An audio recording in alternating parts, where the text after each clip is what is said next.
Hey Mango fans, I'm Michelle and you're watching the first ever National Mango Board vlog. It's January, so if you're anything like me, you set a New Year's resolution. Mine is to eat more mangoes. So how do you do it? We vote for mango smoothies, and we've got a super easy recipe for you that's only 5 ingredients. We've got frozen bananas, fresh mango, water, plain yogurt, and honey. So if you want to see us whip this up, just keep watching.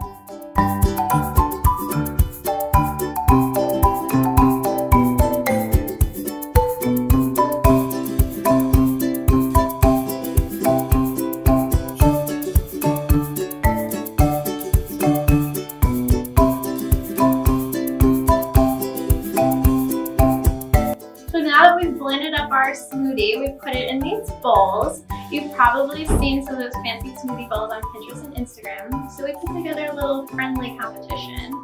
This is my coworker Carla, and we're going to have 1 minute to put together the prettiest smoothie bowl that we can.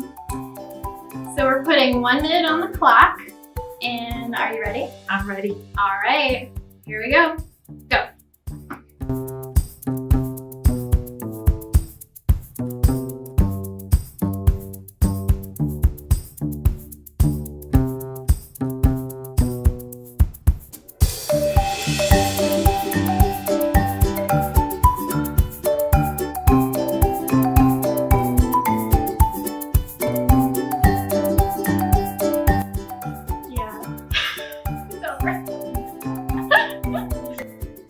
Tell us in the comments below which smoothie bowl is your favorite.